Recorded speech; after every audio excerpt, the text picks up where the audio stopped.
What's up guys, Justin Mechanic back with another video. Today I'm going to be doing a spray gun review on this Spectrum HVLP from Harbor Freight. Alright, so going on with the unboxing. This is the HVLP Spectrum from Harbor Freight, and we notice that the nice nickel plated finish along with its blue anodized knobs and cap. Now we got your fluid control right here, and the knobs did feel a little bit tight. I want to say it's because of the coarse threads. And moving along, we have the paint cup, which is a 20-ounce paint cup made out of plastic.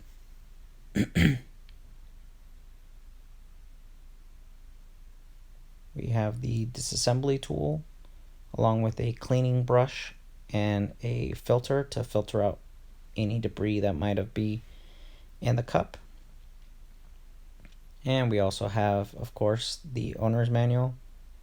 And now we do have two versions. We have a 1.7 HVLP and a 1.3 HTE. Now we're going to go ahead and take a closer look at the Spectrum HVLP.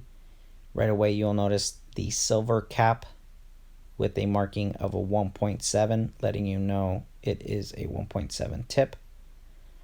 And the air cap has pretty good size air horns there in the center and on the sides, and it does flow out pretty decent. I could see why they recommend this gun for primers and for single stage paints. Going ahead and taking the air cap off, we're going to look at any machining flaws that might exist here, and I really don't see any. Seems pretty well machined.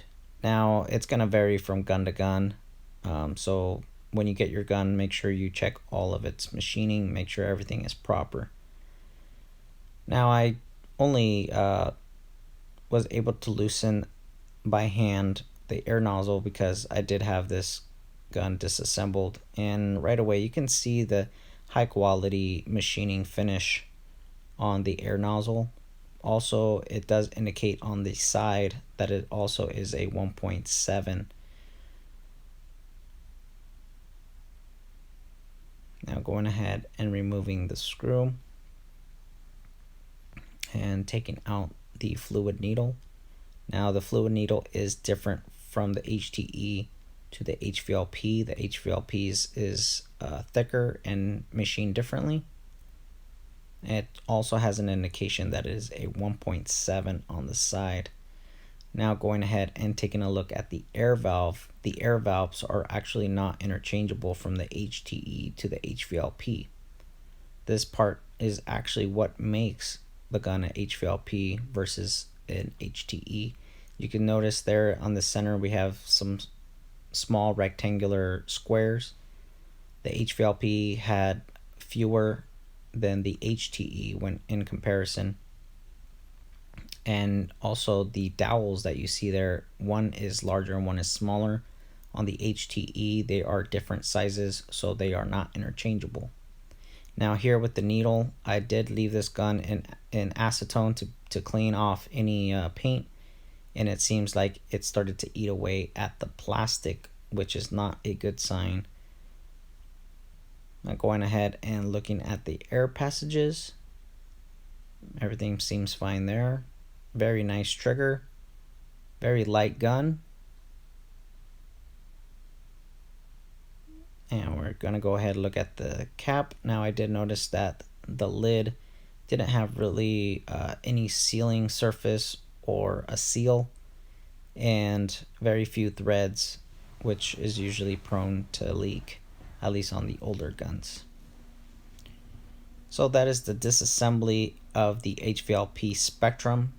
They do recommend this gun for base coat and primer. Now I would say personally that this gun would be great for primer and great for single stage paints.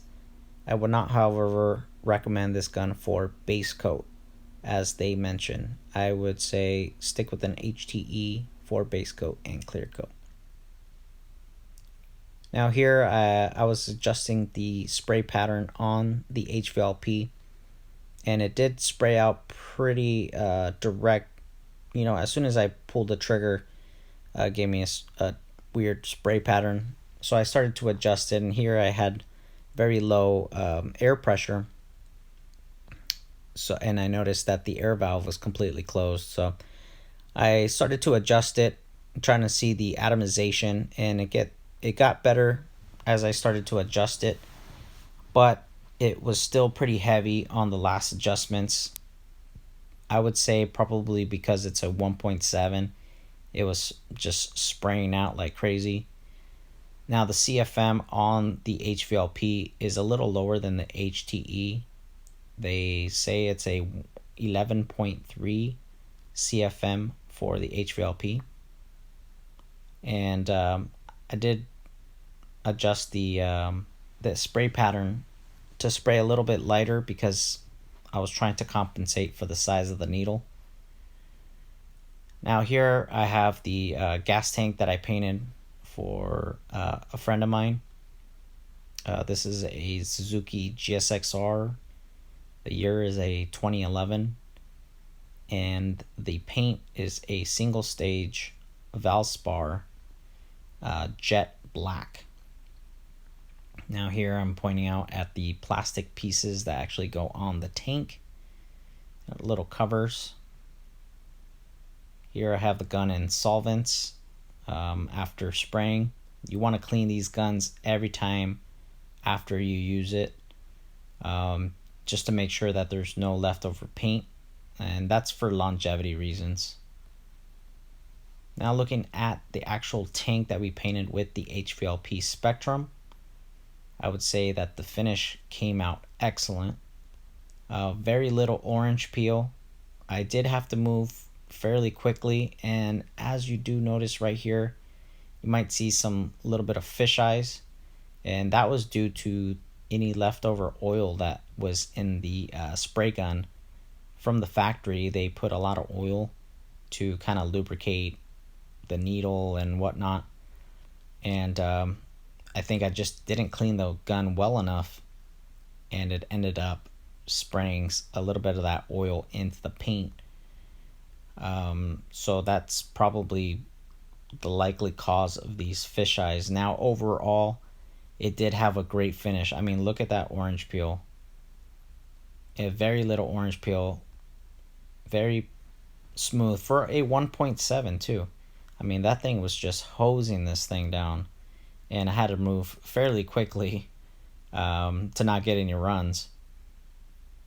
Now, as you see here, this side came out a little bit better, less fish eyes, a little bit better of orange peel. Overall, I'd say this gun did an excellent job with this tank. I am explaining right here that they are gonna put a little cover here or something, so I wasn't too worried about the fish eyes. And this is straight off the gun. This is no polishing whatsoever. This is just a straight off the gun finish. Now, once again, I did say that this is the HVLP version. Like I said, they do make two versions. It's a HTE and a HVLP. Now, would I recommend this Spectrum to somebody? And I would say most definitely. If you're a beginner painter, I would say that this gun is great for single stage and primers. Or if you're in a different field than automotive, I would say that this would do well with thicker paints, since it does have a 1.7 fluid tip. Now, if you're more of a base coat, clear coat kind of guy, I would say stick with the HTE Spectrum. I think it would do much better in the base coat and clear coat, only because the tip size is a 1.3, and it also gives a great finish. Now, the fan size by specification was only about 12 inches, but I was getting a bigger fan size than that, only because I was I was backed up just a hair more than what they were requiring. And the reason for that was because the 1.7 was shooting out so much fluid that I wanted. I ended up making the fan smaller and turning in the fluid about half a turn to a turn. I did notice that the gun is a little bit on the touchy side. I would do small adjustments, and you can notice right away that the fluid started to get even heavier and heavier. So I ended up adjusting it and ended up getting this spray pattern, and that's what I stuck with to be able to preserve the most of paint possible. And as you can see, I ended up getting some great results with this gun. There's not one real thing that I can nitpick about this gun, other than the fact that that air valve is made out of some sort of plastic that deteriorates with the acetone. That could have been my fault. Like I said, I could have left it maybe too long in the acetone, and maybe it started to deteriorate the plastic. I'm not sure. I did, however, get some trash in the paint, but like I said, this is a garage paint job. This is not in a shop. This is not a spray booth. So I did get some dust. No bugs, but I did get some dust, and I think a little hair might have landed in it. But overall, this customer is going to be more than happy with this finish. And with that, I say this is going to be the end of the spray gun review and open box for the Spectrum HVLP. Thank you guys so much for watching. Please give it a like, a comment, or subscribe if you found this video helpful. And on to the next one. Because I bought the spray gun. It's $100 spray gun. Yeah. That I sprayed this with. Is that expensive? No, it's super cheap. That's what I was gonna say.